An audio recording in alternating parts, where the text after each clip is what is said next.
Second period. We are in week 5, day 2. Today's Tuesday, April 28th.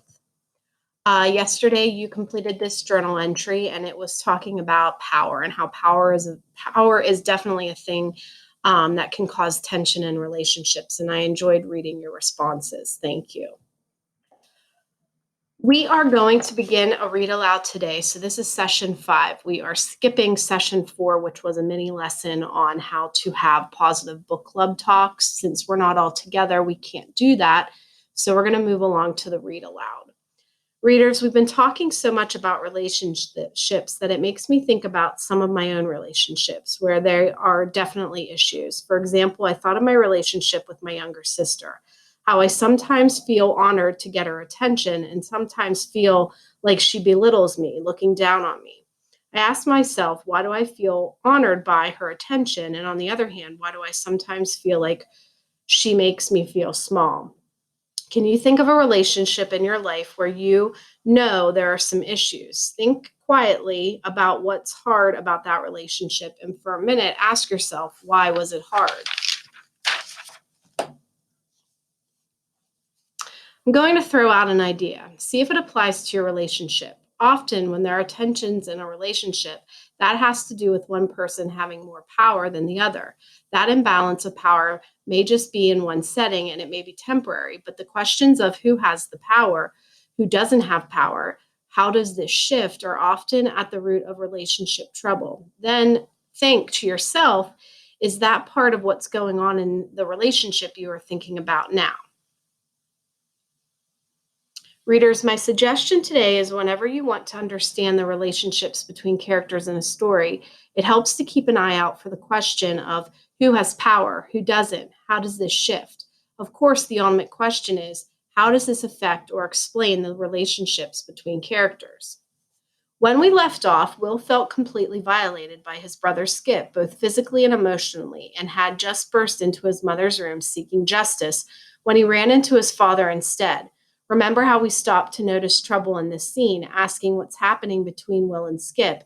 And then we read on, expecting to have new ideas about what's really happening in that relationship. So now let's take that thinking a step further by considering how power between characters affects their relationship. Let's hold the lens of power as we read on, noting which characters have control or influence over other characters. As we read today, it will be easy to jump to conclusions about certain characters and the power they hold. As in our earlier work, try not to just settle for one note surface ideas. Push yourself to see the nuances and complexities in these relationships. It might be easier to just think, oh, it's pretty obvious that this character has all the power and move on without pausing to dig beneath the surface. Instead, as we spot power issues at play, we'll not ask what will not only ask who has the power, but also how is this power dynamic affecting this relationship and why it's important. Remember, we're going to read with the lens of power, being especially alert for characters that have control or influence over other characters. And then I realized that I was talking to my father, not my mother.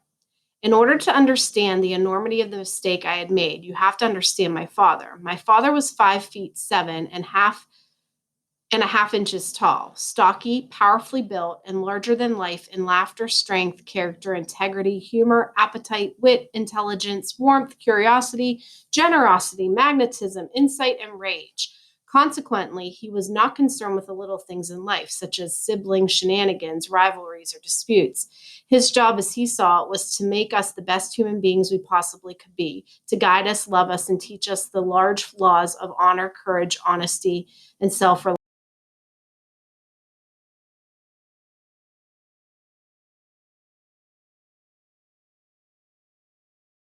He was not the kind of man one would knowingly burst in upon screaming anything less than the house is on fire or somebody stole your car. I knew this, of course, which is why I had to run to my mother's room in the face, and why when I saw my father in my face, my first impulse was to walk backward out of the room, closing the door gently before me as I did so. But I had shifted so suddenly from offensive indignation to defensive fear and astonishment that I felt a little disoriented. For a moment, I considered telling him that I had smelled smoke or saw someone stealing his car, but I couldn't lie. I couldn't tell the truth either. In fact, for a moment, I couldn't speak. Now we're getting an intense picture of the dad. Let's study the details to try to determine which character has more power. It says he's powerfully built and not concerned with the little things in life. And the author even uses the word rage. Based on these clues, it's clear his dad holds a lot of power, way more than Will. But just identifying who has the power is easy. Once we've identified who has power, we need to push ourselves to think about how this imbalance in power affects the relationships in the story. In this case, Will and his relationship with his dad. Quickly think about how this power imbalance is affecting Will. You might have thought that the dad's power is so strong that just seeing him affects Will physically. Check out how Will responds. The color drains from his face. He wants to walk backwards out of the room, and he even says for a moment, I couldn't speak. Do you see how we went past the easy, obvious observation about who holds the most power in the relationship? You took it a step further by analyzing the effects these power dynamics have on the characters. That's sophisticated work. We're going to continue to hold the lens of power imbalances and the effects those imbalances have on relationships as we read forward. What the hell are you doing? My father said. I started to say, I was sitting at my desk minding my own business when, and I stopped. I stopped because I knew instinctively that scotch tape on my head was not enough, not nearly enough to warrant my wild, unannounced entrance into this room. When? What? Nothing. You run in here screaming about something. What happened? You didn't what? I didn't know you were here. So what? You knew someone was here. What did Skip do? Skip, I was sitting at my desk and Skip what? Tell me. Put scotch tape on my head. This apparently was all my father needed to set the wheels of his anger in motion. You come running in here without knocking because Skip put scotch tape on your head. No, you don't care that the door was closed. You didn't care that your mother might have been sleeping. I wanted to explain to him that this had been going on for years, that Mom and Skip and I had an understanding. But I knew that we weren't having a discussion. I knew that he was working himself into a rage and that anything I said would only make it worse. Is this what you do? You run into rooms screaming. He was on his feet now and advancing towards me. You don't knock. No, yes. At this point, my brother entered the room, saw what was happening, and stood transfixed. Here, my father said, here's what we need. Here's what we do with scotch tape. And with that, he pulled the whole wad off my head, along with 50 or 60 of my hairs. I knew that he was only seconds away from his closing arguments now, and my calculations were just about right. You don't whap ever, whap, come in, whap, here, whap, without knocking. Do you hear me? Silence, whap, do you? At this point, I heard a wheeze of escaping laughter where my brother was standing and saw him run out of the room. Wow, those are some serious power issues at play. What did you notice about how these power imbalances are affecting these relationships? Think about how the power issue affects each character. How does having power affect the dad? How does having less power affect Will? Notice what each character says and does in response. So while you're thinking about this, you're just naming who has power. Study how power affects characters. Notice their actions and reactions. Go back to the text. Point to specific places where characters did, said, or thought something that shows you how power issues are affecting them. Why did you think one character might have more power over another character? So you may be thinking that the father seems to be taking his power to the extreme. He hits and screams when he's mad. Some even said he's physically abusive. You thought maybe that this affected Will's emotions towards his dad, and also that Will is so afraid of him physically he can't express himself verbally. He becomes silent and small. You might have thought that he would have to feel that way, maybe with others. Maybe his dad is maybe your dad is protective, not hurtful. Here's the thing, power issues don't just affect one character in a book. Usually all the characters get caught up in power issues.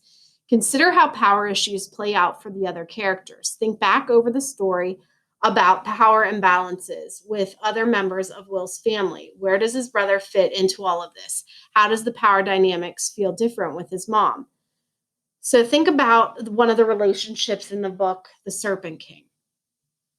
So just like Will and his brother, Skip and his dad, and the mom and dad, or Skip and his mom, and think about why the power, um, and think about why with your book. Then dig deeper into these power dynamics and how they affect each person in the relationship. You could have been thinking that Will's feelings of being helpless is only made worse by his brother not helping him, but laughing instead. You may have thought that it seems harsh for a parent and a sibling to be so cruel to their son and little brother. You might have thought that Will's relationships with both males in his family feel unbalanced and unjust, almost like a bully victim interaction. You could have thought about his mom, and seems to be the one parent that makes him feel safe and very different from his relationship with his dad. And maybe that his mom doesn't seem to be intervening to help here. She's nowhere to be seen. Maybe she doesn't have much power over the dad.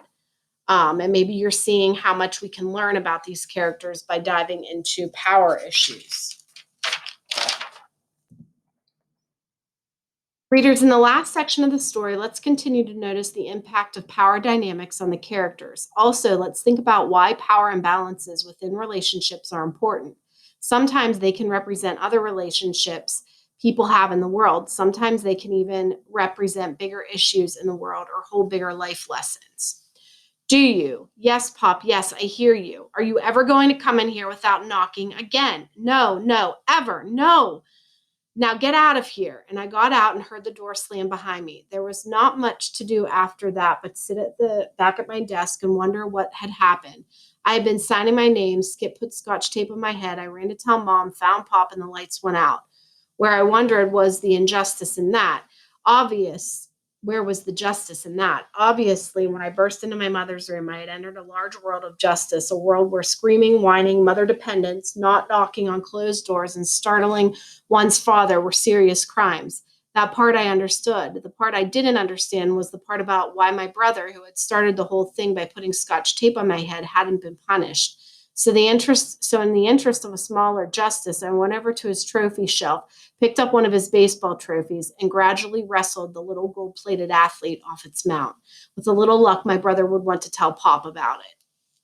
Fascinating. After his dad finally released him, Will does some serious reflection, almost a bit by bit play back of the events. He also seems to think about bigger life lessons arising from this situation. Before you talk about this, take a moment to gather your thoughts about the power issues in this scene and what they might teach us. Readers, as you think today about this text, I want to give you some frames to help shape your thinking. Consider these questions as you discuss the end of the story. Who has more power? How do you know? How do the power dynamics affect the character's relationship? Why do these power issues feel important? How are they windows into bigger social issues? And can they help teach us bigger life lessons? Readers, you move through this work about power past the obvious surface level. Some were saying that power dynamics in Will's relationships with his dad and brother affected him in unfair ways. He seemed to almost be their victim. This led many of you to say that one lesson to learn from this might be that you can't always get justice from your family, even when you think you deserve it.